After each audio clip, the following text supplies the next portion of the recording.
Hello नमस्कार दोस्तों, स्वागत है आप सभी का सत्या एक्सीलेंट यूट्यूब चैनल पे। दोस्तों, जैसे कि आप सभी को मालूम है कि हमारा अभी अभी एक सिंगल फेज इंडक्शन मोटर से संबंधित जितने भी उसमें क्वेश्चन पूछे गए थे या जितने भी सिंगल फेज इंडक्शन मोटर से संबंधित क्वेश्चन पूछे जाते हैं, मैंने सारा आपको कवर कर दिया।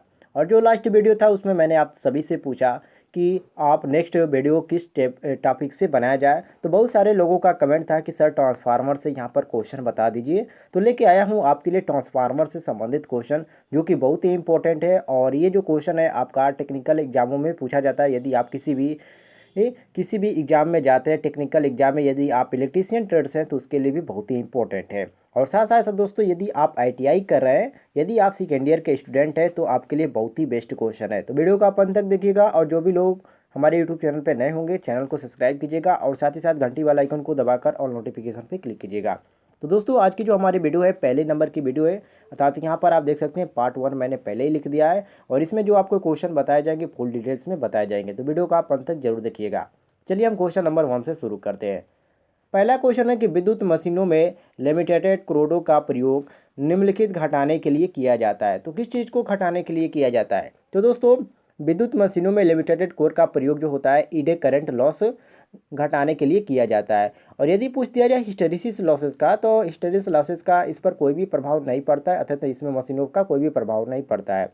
और लॉस की बात किया जाए तो दोस्तों, ये आपकी दो ही प्रकार की लॉस होती है। पहला आपका हो जाता है हिस्टेरिसिस लॉस और दूसरा आपका हो जाता है ईडे करंट लॉस होता है। तो यहाँ पर आपसे पूछ क्या रहा है, लिमिटेड कोरों का प्रयोग निम्नलिखित घटाने के लिए किया जाता है। तो ये आपका ईडे करंट लॉस को घटाने के लिए किया जाता है। तो यहाँ पर क्वेश्चन के अनुसार हमारा सही हो जाता है option number B, correct answer.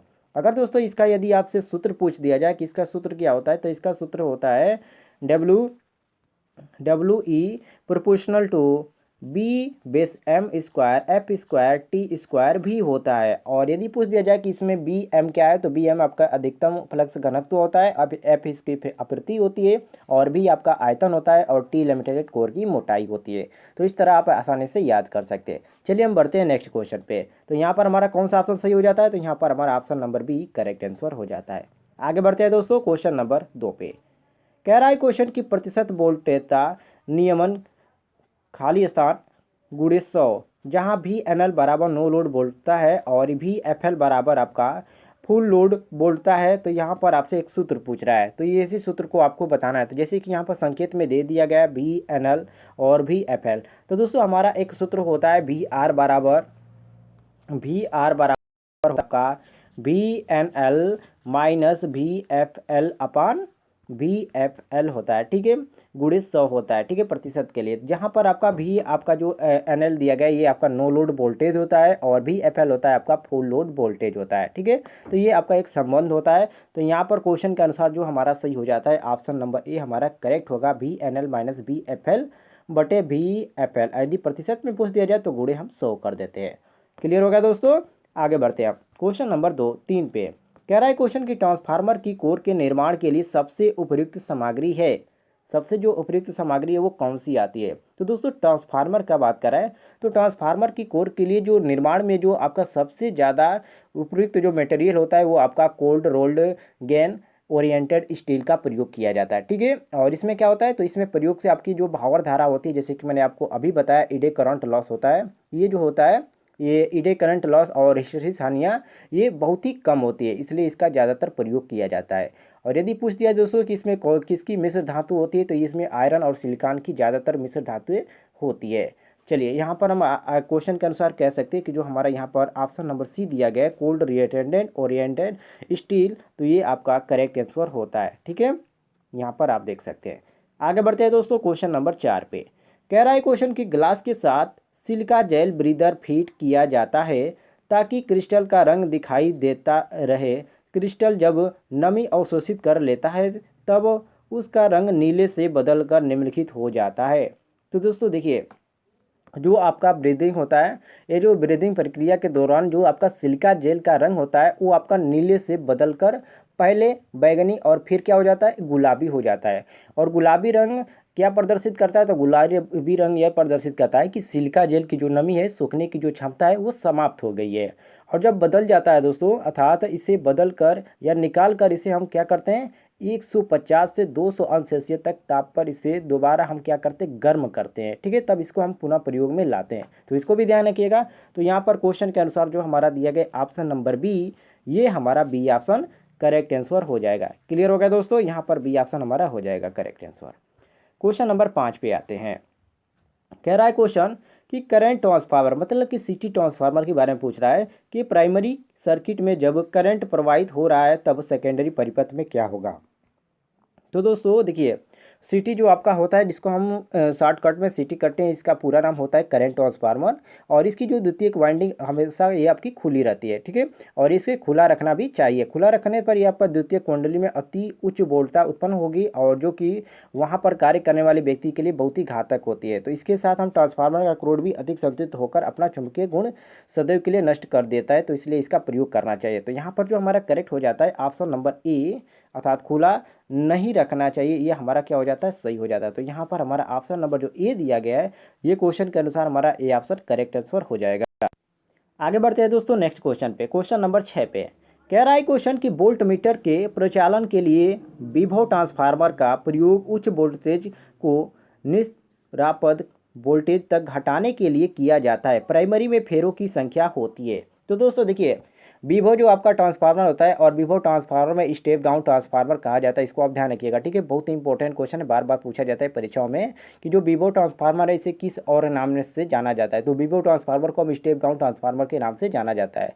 अब देखिए रीजन क्या है दोस्तों, देखिए क्योंकि प्राइमरी में वर्तनों की संख्या जो होती है ये सेकेंडरी वाइंडिंग में अधिक होगी, और प्राइमरी और सेकेंडरी में उच्च विद्युत रोधी पदार्थ को भी ही अलग अलग होता है। तो यहाँ पर हम कह सकते हैं कि क्वेश्चन के अनुसार जो हमारा ऑप्शन नंबर बी दिया गया है, ये हमारा बी ऑप्शन करेक्ट होता है कि सेकेंडरी में फेरों की संख्या से अधिक होगी। ठीक है, क्वेश्चन के अनुसार हमारा यहाँ पर बी ऑप्शन करेक्ट हो जाएगा।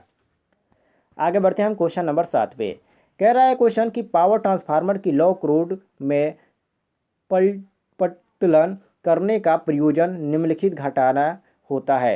तो दोस्तों देखिए, जो आपका हिस्टेरिस हानि के लिए जो आपको मैंने आपको सूत्र बताया था, WH पर प्रोपोर्शनल टू बी मैक्स घाते 1.6 होता है, FB आपका जूल प्रति सेकेंड या वाट में इसको हम करते हैं, जिसमें आपका एफ फ्रिक्वेंसी होता है और भी आपका आयतन होता है। और भौर धारा के लिए मैंने आपको अभी बताया। तो यहाँ पर दोस्तों जो आपका सही हो जाता है ऑप्शन नंबर सी हो जाता है कि ईडे का धारा हानिया को घटाने के लिए इसमें क्रोड का प्रयोग किया जाता है, जो कि मैंने आपको पहला क्वेश्चन बताया था। तो यहाँ पर क्वेश्चन के अनुसार हमारा सही हो जाता है ऑप्शन नंबर 1 करेक्ट आंसर। आगे बढ़ते हैं क्वेश्चन नंबर यहाँ पर 7 का सी हो जाएगा। आगे बढ़ते हैं क्वेश्चन नंबर 8 पे। कह रहा है क्वेश्चन कि दो ट्रांसफार्मरों के समांतर प्रचलन के लिए अनिवार्य शर्त निम्नलिखित में से क्या नहीं है। नहीं है पूछ रहा है दोस्तों, न कि पूछ रहा है कि है। जैसे कि ऑप्शन देख लीजिए, पहला है कि समान फेज अनुक्रम, बी ऑप्शन दिया गया समान आवृत्ति, और सी ऑप्शन दिया गया है समान वोल्टेज अनुपात, और यहाँ पर डी ऑप्शन दिया गया है कि समान केवीए सेटिंग। तो दोस्तों देखिए, समान केवीए जो रेटिंग होती है उसकी आवश्यकता नहीं होती। ठीक है, इसके लिए कुछ आवश्यक शर्तें होती है, जैसे कि समान फेज अनुक्रम और समान वोल्टेज अनुपात और समान आवृत्ति होना चाहिए। तो यहाँ पर हम कह सकते हैं कि ऑप्शन के अनुसार यहाँ पर हमारा डी ऑप्शन करेक्ट हो जाता है क्वेश्चन के अनुसार। आगे बढ़ते हैं क्वेश्चन नंबर 9 पे। कह रहा है क्वेश्चन की दी गई आकृति को पहचाने। यहाँ पर जो आपकी सामने आकृति है, बहुत सारे लोग इसको देख के ही चिन्ह गए होंगे, क्योंकि ये जो आपकी आकृति है किस चीज़ की है, तो ये आपकी ऑटो ट्रांसफार्मर की है। ठीक है, तो यहाँ पर आप देख सकते हैं जो हमारा ऑप्शन नंबर 1 दिया गया है, ये हमारा 1 ऑप्शन करेक्ट हो जाता है। आगे बढ़ते हैं क्वेश्चन नंबर 10 पे। कह रहा है क्वेश्चन की वास्तविक परिणामित्र में घर्षण हानियाँ होती है। जो परिणामित होता है, जो ट्रांसफार्मर होता है, इसमें वास्तविक में पूछ रहा है कि क्या उसमें हानियाँ होती है। जी हाँ दोस्तों, यहाँ पर देखिए, वास्तविक जो आपका ट्रांसफार्मर होता है उसमें घर्षण हानियाँ शून्य होती है, लेकिन जब किसी वास्तविक परिणामित पर लोड होता है तब उसकी जो क्रोड में हानियाँ होती है, जिन्हें हम लो क्रोड हानियाँ कहते हैं, तथा परिणामित अतः जो ट्रांसफार्मर की जो प्राथमिक और द्वितीय कुंडल में जो हानियाँ होती है वो आपको ताम्र हानियाँ होती है। ठीक है, इसको भी आप ध्यान रखिएगा। तो यहाँ पर क्वेश्चन के अनुसार हमारा हो जाता है 0, अर्थात वास्तविक परिणामित्र में घर्षण जो हानियाँ होती है क्या होती है, शून्य होती है। तो यहाँ पर हमारा सी ऑप्शन करेक्ट हो जाता है। ठीक है, आगे बढ़ते हैं हम क्वेश्चन नंबर 11 पे। कह रहा है क्वेश्चन कि एक ट्रांसफार्मर एक युक्ति है जो, अर्थात एक परिणामित्र एक युक्ति है जो क्या परिवर्तित करती है, एसी को डीसी में परिवर्तित करती है, या डीसी को एसी में परिवर्तित करती है, या स्टेप अप डाउन या एसी विभव को धाराओं में, या स्टेप अप डाउन और डीसी विभव तथा धाराओं का। तो दोस्तों देखिए, बहुत ही इंपॉर्टेंट क्वेश्चन है ये। जो आपका परिणामित्र होता है जिसको हम ट्रांसफार्मर कहते हैं, ये एक ऐसी युक्ति होती है जो कि स्टेप अप और स्टेप डाउन एसी विभव तथा धाराओं को रूपांतरित करता है। तो यहाँ पर क्वेश्चन के अनुसार हमारा सही हो जाता है option number C correct answer. Clear हो गया दोस्तों। आगे बढ़ते हैं हम। यदि आपसे पूछ दिया जाए कि जो आपका ट्रांसफार्मर होता है किस सिद्धांत पर कार्य करता है, तो इसको भी आप बता सकते हैं कि जो आपका ट्रांसफार्मर का कार्य सिद्धांत होता है वो आपका अनन्य प्रेरण मतलब कि म्यूचुअल इंडक्शन सिद्धांत पर ये आधारित होता है। ठीक है, तो इसको भी आप ध्यान रखिएगा। आगे बढ़ते हैं हम दोस्तों क्वेश्चन नंबर 12 पे। कह रहा है क्वेश्चन कि एक आदर्श परिणामित्र की प्राथमिक शक्ति यदि 100 वाट है तथा विभव अनुपात 2 संबंधी 1 है तो द्वितीयक शक्ति होगी। देखिए ऐसे जब ये आपको क्वेश्चन पूछ दिया जाए परीक्षा में, तो आपको क्वेश्चन को पहले तो ध्यान से पूछ रहा है, कह रहा है क्या कह रहा है क्वेश्चन। तो देखिए यहाँ पर आपसे क्या पूछ रहा है, अनुपात यदि 2 संबंधी 1 है तो द्वितीयक शक्ति होगी। तो देखिए दोस्तों, एक जो आपका आदर्श ट्रांसफार्मर होता है उसके प्राथमिक तथा द्वितीयक में यदि पावर जो समान होता है तो हमारा द्वितीयक शक्ति भी अर्थात P2 भी आपका क्या होगा, समान ही होगा, अर्थात 100 वाट ही होगा। जो कि यहाँ पर चलिए ऑप्शन देख लेते हैं क्या दिया गया है। तो यहाँ पर दोस्तों देख सकते हैं जो हमारा ऑप्शन दिया गया है ऑप्शन नंबर बी, ये हमारा बी ऑप्शन करेक्ट आंसर हो जाता है। क्लियर हो गया दोस्तों। आगे बढ़ते हैं हम क्वेश्चन नंबर 13 पे। कह रहा है क्वेश्चन कि वार्निश के साथ लेपित लिमिटेड रोधक सामान्य रूप से परिणामित्र में प्रयोग किए जाते हैं। तो दोस्तों वार्निश के साथ लेपित जो आपका लिमिटेड रोधक सामग्री जो होता है वो सामान्य रूप से परिणामित्र में प्रयोग किए जाते हैं, सभी को मालूम है। लेकिन दोस्तों जिसे हम एडी धारा अर्थात भावर धारा हानियों को यहाँ पर कम करने के लिए किया जाता है, तो इसको भी ध्यान रखिएगा। तो यहाँ पर क्वेश्चन के अनुसार हमारा सही हो जाता है option number C correct answer. आगे बढ़ते हैं हम क्वेश्चन नंबर 14 पे।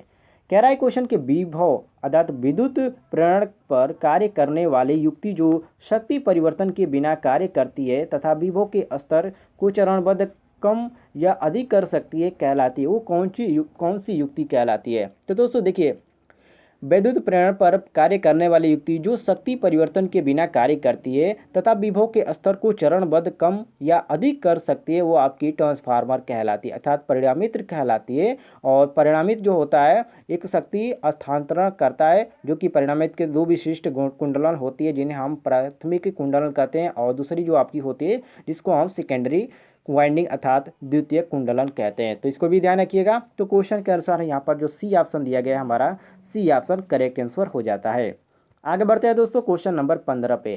कह रहा है क्वेश्चन के एक ट्रांसफार्मर की द्वितीय कुंडली पर तार के घुमाव की संख्या में वृद्धि से खाली स्थान होगी। वेरी वेरी इंपॉर्टेंट क्वेश्चन है दोस्तों। तो देखिए एक ट्रांसफार्मर में द्वितीय कुंडली पर तार के घुमाव की संख्या में वृद्धि से द्वितीयक धारा में क्या होगी, कमी होगी। और द्वितीय कुंडली में एक विद्युत वाहक बल उत्पन्न होता है और इस प्रकार की द्वितीय कुंडली में प्रेरित विद्युत वाहक बल की प्राथमिक कुंडली में प्रयुक्त वोल्टता के बिल्कुल विपरीत फेज में होगा। और यहाँ पर द्वितीय कुंडली में जो प्रेरित विद्युत वाहक बल होगा उनके वर्तनों की संख्या पर ये निर्भर भी करता है। तो यहाँ पर क्वेश्चन के अनुसार हम कह सकते हैं कि जो ऑप्शन नंबर यहाँ पर हमारा बी दिया गया है ये बी ऑप्शन हमारा करेक्ट आंसर होगा। क्लियर हो गया दोस्तों। आगे बढ़ते हैं हम क्वेश्चन नंबर 16 पे। कह रहा है क्वेश्चन के एक विशिष्ट परिणामित्र जिसका प्रयोग असंतुलित संकेतों को संतुलित संकेतों में परिवर्तित करने में होता है वो है। देखिए दोस्तों वह आपके विशिष्ट परिणामित्र जिसका प्रयोग असंतुलित संकेतों को संतुलित संकेतों में परिवर्तन करने में जो आपका होता है वो आपका बलून है। ठीक है, क्या है दोस्तों, बलून है, जो कि यहाँ पर हमारा ऑप्शन में दिया गया है option number 1 correct answer. Clear हो गया दोस्तों। आगे बढ़ते हैं हम क्वेश्चन नंबर 17 पे। कह रहा है क्वेश्चन कि 100 वाट 200 वोल्ट का एक तापदीप्त बल्ब 220 वोल्ट 20 केवीए ट्रांसफार्मर के प्राइमरी के साथ श्रेणी में लगा है, तो ट्रांसफार्मर की सेकेंडरी जब विद्युत परिपथ हो जाए तो बल्ब। तो दोस्तों देखिए ट्रांसफार्मर की सेकेंडरी में कह रहा है, तो ट्रांसफार्मर की सेकेंडरी में साइड में आपकी एक परिपथ होता है जो खुला होने के कारण प्राइमरी साइड की धारा को कम हो जाएगी और जब बल्ब उसके सामान्य चमक से कम पर क्या करेगा, ग्लो होगा। तो यहाँ पर हम कह सकते हैं कि जो यहाँ पर ऑप्शन नंबर हमारा बी दिया गया कि सामान्य चमक से कम ग्लो करेगा, तो यहाँ पर हमारा बी ऑप्शन क्या हो जाएगा, करेक्ट आंसर हो जाएगा। क्लियर हो गया दोस्तों। चलिए हम आगे बढ़ते हैं next question. Question number 18। Question number 18 है दोस्तों कि स्टेप ऑफ ट्रांसफार्मर में। अब इस तरह दोस्तों क्वेश्चन आपको समझ में नहीं आएगा जब तक आप ऑप्शन नहीं देखेंगे। तो यहाँ पर हम ऑप्शन देख लेते हैं। जैसे कि पहला ऑप्शन दिया गया है कि प्राइमरी में पावर की अपेक्षा सेकेंडरी में पावर कम होती है। बी ऑप्शन दिया गया है कि प्राइमरी में करंट की अपेक्षा सेकेंडरी में करंट सदैव अधिक होता है। और यहाँ पर सी ऑप्शन दिया गया है कि प्राइमरी में टर्न की अपेक्षा सेकेंडरी में टर्न में अधिक होता है। और डी ऑप्शन दिया गया है कि फेज सदैव 180 अंश होता है। तो दोस्तों देखिए क्वेश्चन पूछने का ये मतलब है कि जो आपका स्टेप ऑफ ट्रांसफार्मर होता है उसमें प्राइमरी में टर्न की अपेक्षा जो सेकेंडरी में टर्न अधिक होते हैं, ठीक है, ये आपसे पूछ रहा है। तो ये बिल्कुल सही है दोस्तों, उसमें क्या होते हैं, टर्न जो होते हैं वो अधिक होते हैं। और स्टेप डाउन ट्रांसफार्मर में प्राइमरी में टर्न की अपेक्षा सेकेंडरी में क्या होते हैं, टर्न कम होते हैं। तो इसको आप ध्यान रखिएगा, ये आपसे क्वेश्चन पूछ रहा है। तो यहाँ पर हमारा क्वेश्चन के अनुसार ऑप्शन नंबर जो सी दिया गया है, ये सी ऑप्शन हमारा करेक्ट आंसर हो जाएगा। आगे बढ़ते हैं हम क्वेश्चन नंबर 19 पे। कह रहा है क्वेश्चन की ट्रांसफार्मर की कोर में भंवर धारा हानियां निम्नलिखित द्वारा घटाई जा सकती है। बिल्कुल इजी क्वेश्चन है दोस्तों। देखिए, ट्रांसफार्मर की कोर में भंवर धारा हानियां पटलनों की मोटाई घटाकर हम कम कर सकते हैं। और भंवर धारा हानि का जैसे कि मैंने आपको सूत्र बता ही दिया था, तो इस तरह भी आप उस तरह भी ज्ञात कर सकते हैं। तो यहाँ पर क्वेश्चन के अनुसार हमारा जो सही हो जाता है option number C correct answer. आगे बढ़ते हैं क्वेश्चन नंबर 20 पे। कह रहा है क्वेश्चन कि किसी ट्रांसफार्मर में अधिकतम दक्षता के लिए शर्त क्या है, या के लिए शर्त है, क्या इसकी शर्त होनी चाहिए। तो दोस्तों देखिए, अधिकतम दक्षता के लिए जो कॉपर आपकी जो हानियाँ होती है वो आपकी हानियाँ बराबर लो हानियाँ होना चाहिए। अर्थात इसका जो सूत्र होता है, क्या होता है दोस्तों, इसका सूत्र होता है कि कॉपर लॉसेस बराबर आयरन लॉसेस, अर्थात कॉपर हानि बराबर लो हानि होना चाहिए, ये इसका शर्त है। तो यहाँ पर जो हमारा ऑप्शन के अनुसार ऑप्शन नंबर सी दिया गया है, ये क्वेश्चन के अनुसार हमारा सी ऑप्शन करेक्ट हो जाएगा। आगे बढ़ते हैं हम क्वेश्चन नंबर 21 पे। कह रहा है क्वेश्चन की ट्रांसफार्मर में ट्रांसफार्मर आयल का कार्य है, जो आपका प्रयोग होता है, जो आयल होता है उसका पूछ रहा है कि उसका कार्य क्या होता है। तो दोस्तों देखिए, ट्रांसफार्मर तेल वायु की अपेक्षा विद्युत रोधी तथा अक्षताप चालक है। और ट्रांसफार्मर तेल में ट्रांसफार्मर की कूलिंग भी की जाती है इसके द्वारा। तो यहाँ पर हम कह सकते हैं कि जो यहाँ पर ऑप्शन नंबर ए दिया गया इंसुलेशन और कूलिंग देना, तो ये हमारा ए ऑप्शन करेक्ट हो जाएगा। आगे बढ़ते हैं क्वेश्चन नंबर 22 पे। कह रहा है क्वेश्चन की बुकोज रिले ट्रांसफार्मर की निम्नलिखित से सुरक्षा करता है, किससे सुरक्षा करता है जो आपका बुकोज रिले है। तो देखिए दोस्तों, बुकोज रिले ट्रांसफार्मर की सभी किस्म के आंतरिक दोष को सुरक्षा करता है। तो यहाँ पर जो हमारा ऑप्शन दिया गया है, देख सकते हैं ऑप्शन नंबर ए, ये हमारा option number A correct answer हो जाएगा। आगे बढ़ते हैं हम नेक्स्ट क्वेश्चन पे, क्वेश्चन नंबर 23 पे। कह रहा है क्वेश्चन की करंट ट्रांसफार्मर जब प्रयोग में न आ रहा हो तब सेकेंडरी होनी चाहिए। तो यहाँ पर पूछ रहा है दोस्तों कि करंट ट्रांसफार्मर, मतलब कि यहाँ पर सिटी ट्रांसफार्मर के बारे में पूछ रहा है। तो हम कह सकते हैं कि करंट ट्रांसफार्मर जब प्रयोग में न आ रहा हो तब सेकेंडरी लघु परिपथ होना चाहिए। और यदि द्वितीय कुंडल, मतलब कि सेकेंडरी कुंडलन को यदि खुला रखा जाए तो द्वितीय कुंडली में अत्यधिक उच्च वोल्टता उत्पन्न होगी, और जो कि वहाँ कार्य करने वाले व्यक्ति के लिए घातक हो सकती है। तो इसको हम कह सकते हैं जो यहाँ पर सी ऑप्शन दिया गया लघु परिपथ, मतलब कि शॉर्ट सर्किट होनी चाहिए। न आ रहा हो तब वो सेकेंडरी वाइडिंग होनी चाहिए, तो लघु पथिक मतलब शॉर्ट सर्किट होनी चाहिए। तो यहाँ पर हमारा सी ऑप्शन करेक्ट हो जाएगा। क्वेश्चन नंबर 24 पे आते हैं। कह रहा है क्वेश्चन की ट्रांसफार्मर में रेटिंग निम्नलिखित में होती है। तो ट्रांसफार्मर की रेटिंग कह रहा है दोस्तों, तो देखिए ट्रांसफार्मर की जो रेटिंग होती है केवीए में होती है, और यहाँ पर अन्य जैसे कि विद्युत मशीन में रेटिंग आपकी केडब्ल्यू में होती है। और इससे संबंधित आपका अल्टरनेटर भी आता है। तो अल्टरनेटर की यदि रेटिंग पूछ दिया जाए तो अल्टरनेटर की रेटिंग केवीए तथा केडब्ल्यू दोनों में होती है। इसको ध्यान रखिएगा, बहुत ही कन्फ्यूजन टाइप का क्वेश्चन होता है। तो यहाँ पर हमारा जो सही हो जाता है option number D correct answer हो जाएगा। आगे बढ़ते हैं दोस्तों क्वेश्चन नंबर 25 पे। जैसे कि आप दोस्तों को मैं आपको बता दूं कि जो आपका ट्रांसफार्मर चैप्टर है बहुत ही लंबा चैप्टर है, तो इसमें आपको एक दो और वीडियो प्राप्त होगी जो आपको पार्ट वाइज मिलेंगी। मतलब कि आज का जो वीडियो है हमारे पार्ट 1 है, तो पार्ट 2 भी मिलेगी, पार्ट 3 भी मिलेगी। मतलब जितने की क्वेश्चन है उसके अनुसार मैं आपको पार्ट वाइज देता रहूँगा, ठीक है। तो जो लोग वीडियो पर लाइक नहीं किए लाइक कर दें, और जो लोग चैनल को सब्सक्राइब नहीं किए सब्सक्राइब कर दें इस तरह के क्वेश्चन प्राप्त करने के लिए।